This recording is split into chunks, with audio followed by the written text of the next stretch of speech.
우리의 영혼은 예수 그리스도 십자가의 복음을 들어야 숨을 쉬고 살아갈 수 있습니다. 저와 여러분만 그러할까요? 우리의 사랑하는 자녀들 역시 예수 그리스도 그 십자가의 복음을 들어야 영혼이 소생하고 생동감 넘치는 신앙과 삶을 살 수 있습니다. 그럼 이 복음을 어디에서 그리고 누구를 통해 들을 수 있을까요?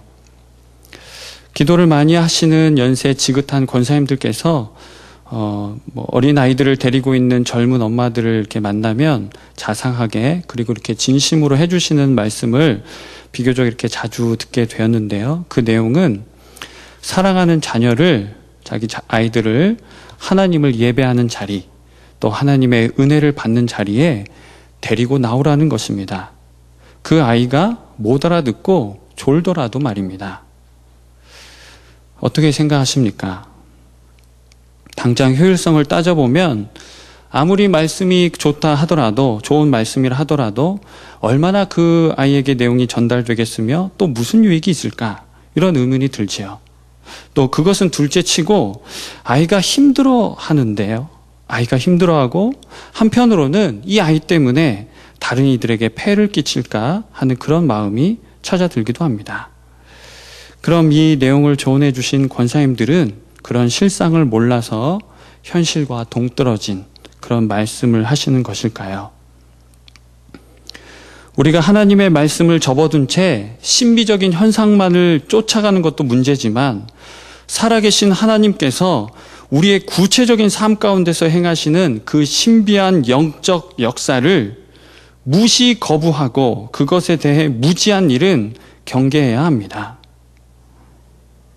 또 한 가지는 때로 우리의 자녀를 향한 지나친 사랑과 배려가 자녀의 신앙 성숙과 성장을 가로막고 방해하는 것은 아닌지 또 한번 생각해 보아야 합니다. 하나님께서는 우리에게 우리의 자녀들을 데리고 지시하신 땅으로 나오라 말씀하십니다. 하나님께서는 우리와 우리의 자녀들을 그곳에서 만나주시기 원하십니다. 하나님께서는 말씀하신 땅에 서 있는 우리에게 그 구원의 신비를 경험하게 하십니다. 2절 말씀 제가 읽어드리겠습니다. 여호와께서 이르시되 내 아들 내 사랑하는 독자 이삭을 데리고 모리아 땅으로 가서 내가 내게 일러준 한 산 거기서 그를 번제로 드리라. 사랑하는 독자 이삭을 번제로 드리라니 이 무슨 억장이 무너지는 소리입니까? 이 일에 대한 목적은 1절에 나타나 있는데요. 1절에 나타난 바와 같이 하나님께서 아브라함을 시험하시기 위함입니다. 아시는 것처럼 하나님께서 우리에게 베푸시는 시험이 그러하듯 이 시험은 아브라함 자신을 위한 시험입니다. 말씀하신 분은 분명 하나님이시지만 하나님 때문이 아니라 실제적인 면에서 그 시험은 자기 검증입니다. 아브라함이 마주하고 있는 시험의 내용을 이삭과 연결하여 접근해 볼 수 있겠지만 우리는 아브라함이 아주 냉철한 질문을 자기 자신에게 던지는 그 모습에 조금 다가갈 필요가 있습니다. 이런 거죠. 나는 과연 하나님을 하나님으로 여기며 섬기고 있는가? 믿고 따르고 있는가? 아브라함은 말을 아끼고 하나님의 말씀을 따릅니다. 5절에 나와 있는데요. 5절 말씀 함께 읽겠습니다. 시작. 이에 아브라함이 종들에게 이르되 너희는 나귀와 함께 여기서 기다리라. 내가 아이와 함께 저기 가서 예배하고 우리가 너희에게로 돌아오리라 하고. 내가 아이와 함께 저기 가서 무엇하고 이야기합니까? 예배하고. 아브라함은 아들과 함께 하나님을 예배하는 자리에 나아갑니다. 하나님을 예배하는 자리이지만 실상 그곳은 죽음의 자리입니다. 죽음의 자리. 아브라함을 알고 있잖아요. 예배하는 자리이지만 그곳은 죽음의 자리입니다. 그래서 이것은 우리에게 주신 메시지로 받으면 좋겠습니다. 하나님이 우리에게 주신 메시지입니다. 예배는 번제, 자기 죽음을 통한 전적인 헌신입니다. 그 요소가 담겨 있습니다. 공연이나 자기 만족을 위한 종교 행위 그런 것들이 아닙니다. 그런 것들과는 비교거리도 안 됩니다. 그 예배 자리에 가는 동안 이삭이 아버지에게 질문하죠. 아버지, 하나님께 번제로 바칠 어린 양은 어디 있나요? 이 질문을 통해 우리는 무엇을 추정할 수 있을까요? 이삭은 그동안 아버지와 함께 번제의 자리, 예배의 자리에 함께 참여했음을 알 수 있습니다. 그리고 그 번제의 가장 핵심이 되는 어린 양이 지금 빠져 있음을 이 이삭은 정확하게 짚은 것이죠. 당연하지만 날카로운 질문입니다. 우리 자녀들에게 적용해 본다면 우리 자녀들이 생각 없이 그냥 예배 자리에 왔다 갔다 하는 것이 아니라 그냥 그 자리에 앉아만 있는 것이 아니라 예수 그리스도를 만나는 그 예배를 드릴 수 있어야 하겠습니다.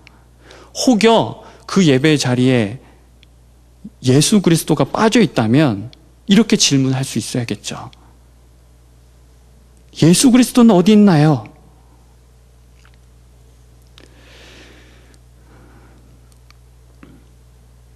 어렸을 때부터 아버지를 따라 어떻게 번제를 드리며 이삭은 그 살아계신 하나님을 어떠한 마음과 태도, 어떠한 예식으로 섬겨야 하는지 배운 것입니다. 그냥 하루아침에 그냥 뚝딱 이렇게 된 것이 아니라요. 부모된 우리, 교회학교 자녀들의 영적 부모된 우리의 모습을 한번 점검해 봅시다.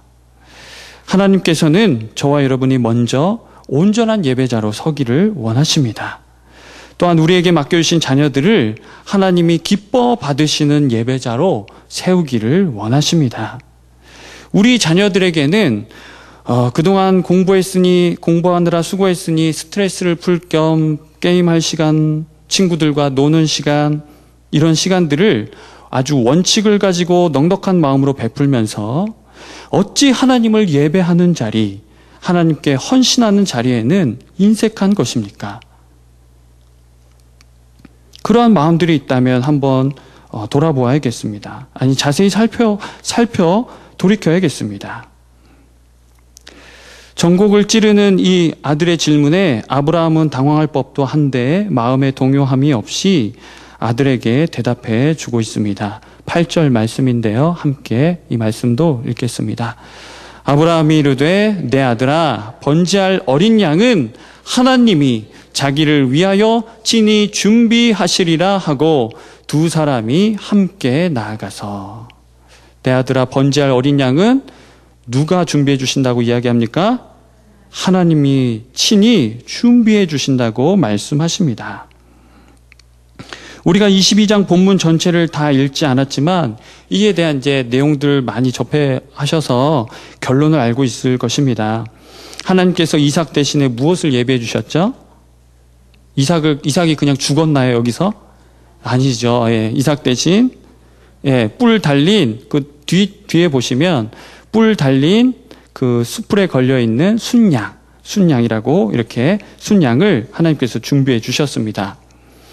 하나님께서는 우리가 함께 읽은 이 본문 말씀에도 번제할 어린 양 또는 순양 같은 존재를 준비해 주셨는데 누구인지 아십니까? 다시.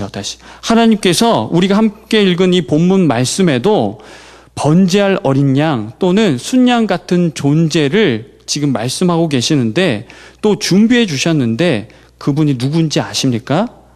그렇죠. 정확하게 대답하셔야 됩니다. 우리 주 예수 그리스도이십니다. 하나님께서 번제의 자리에 서 있는 아브라함과 이삭에게 순양을 준비해 두시고 보여주신 것처럼 살아계신 하나님께서 이 예배의 자리에 함께 나오는 우리와 우리의 자녀들에게 예수 그리스도 그 생명의 복음, 그 구원의 신비를 보여주십니다. 아멘. 우리가 증거해야 할, 우리의 사랑하는 자녀들이 만나야 할 번제할 어린 양은 예수 그리스도이시죠. 6절 말씀해 보시면 그래서 우리는 오늘 본문뿐만이 아니라 성경 전체를 통하여서 예수 그리스도께서 어디 계신지, 어디 지금 숨어 계신지 그 찾는 일들을 아주 잘 해야 됩니다. 오늘 본문에도 여러 군데 이렇게 곳곳에 숨어 계시는데 하나만 예로 든다고 한다면 6절 말씀에 한번 눈으로 보시죠. 아브라함이 이에 번제의 나무를 가져다가 그의 아들 이삭에게 지우고 자기는 불과 칼을 손에 들고 두 사람이 동행하더니, 이 지금 아들 이삭이 그 나무를, 번제한 나무를 지고 지금 예배 자리로 가고 있는데, 우리는 이 모습을 통해서 어떤 모습을 또 이렇게 유추해 볼 수 있을까요? 그렇죠. 우리는 예수 그리스도께서 십자가를 지신 모습을 볼 수 있어야 합니다. 이것은 이제 작은 모습이고요. 작은 한 부분이고, 중요한 것은 이거죠. 이삭은 제단 위에 놓인 어린 양, 그 눈빛, 그것들의 죽음을 아주 숱하게 보았을 것입니다. 하나님 앞에서 고요히 죽음을 맞이하며 그 전 존재가 어느 일부분만도 아니고 그 어린 양 전 존재가 하나님께 이렇게 다 태워져서 드려지는 그 모습을 아주 숱하게 보았을 것입니다. 그리고 아버지에게 결박당하여 제단에 올려놓이고 죽음의 칼날이 그 가까이 이른 때까지 이삭은 어떠한 저항도 하지 않죠. 그래서 이런 모습과 함께 우리는 이제 생각해 봐야 되는데, 하나님께서는 이사야 선지자를 통해서 이렇게 말씀하십니다. 53장 7절 말씀입니다. 그가 곤욕을 당하여 괴로울 때에도 그의 입을 열지 아니하였으며 마치 도수장으로 끌려가는 어린 양과 털 깎는 자 앞에서 잠잠한 양같이 그의 입을 열지 아니하였도다. 누구에 대해서 이야기하시는 건 줄 아십니까? 예, 맞습니다. 우리의 자녀들이 좋은 사람도 많이 만나야 되겠고 넓은 세상 좋은 것도 보여주어야 하겠지만, 십자가 제단 위에 놓인 예수 그리스도, 어디에 놓여 있는 예수 그리스도요? 십자가 그 제단 위에 놓인 예수 그리스도를 보여줘야 됩니다. 내가 놓여 있어야 할 바로 그 자리에 예수님이 나를 위해 제물이 되셨구나. 그 사실을, 그것들 피부로 온 전 존재가 느끼고 경험할 수 있도록 저와 여러분은 이끌어 주어야, 또 이끌어 줄 수 있어야 하겠습니다. 번제할 어린 양은 어디 있습니까? 아버지, 번제할 어린 양 어디 있나요? 바꿔서, 누가 우리를 죄에서 구원해 줄 수 있겠습니까? 이렇게 소망에 관한 이유를 묻는 우리의 자녀들의 물음에 우리는, 저와 여러분은 대답할 것을 항상 준비해야 합니다. 준비하고 있어야 됩니다. 그냥 이건 대답만이 아니죠. 우리의 삶이 먼저 그렇게 준비되어 있어야 하겠습니다. 아시는 것처럼 7, 8월 여름 행사들이 계속 이어지는데요. 특히 교회학교 성경학교와 여름 수련회가 준비 중에 있습니다. 그 짧은 시간에 얼마나 애들이 거기서 변화되겠는가 하겠지만, 아닙니다. 성령께서 역사하시면 우리의 자녀들의 인생이 새로워질 줄로 믿습니다. 저만 그렇게 믿고 있는 거 아니죠? 아멘 소리가 너무 작아서. 성령께서 역사하시면 우리 자녀들의 인생이 새로워질 줄로 믿습니다. 살아계신 하나님께서는 우리의 사랑하는 자녀들이 예수 그리스도 그 십자가 복음에 그들의 인생이 사로잡히도록 우리로 하여금 기도하기를 원하십니다. 저와 여러분을 기도자로 세우셨습니다. 우리의 기도를 들으시기 원하십니다. 이 일에 함께 참여해 주시겠습니까? 함께 기도하겠습니다.